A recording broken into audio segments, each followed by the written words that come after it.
त्रिदलं त्रिगुणाकारं त्रिनेत्रं च त्रियायुधं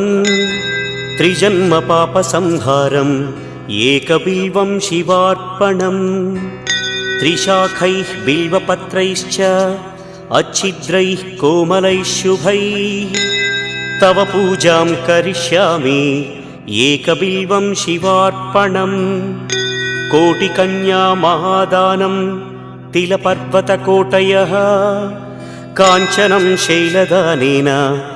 एकबिल्वं शिवार्पणम् काशीक्षेत्रनिवासं च कालभैरवदर्शनं प्रयागे माधवं दृष्ट्वा एकबिल्वं शिवार्पणम् इन्दुवारे व्रतं स्थित्वा निराहारो महेश्वर नक्तं हौष्यामि देवेश एकबिल्वं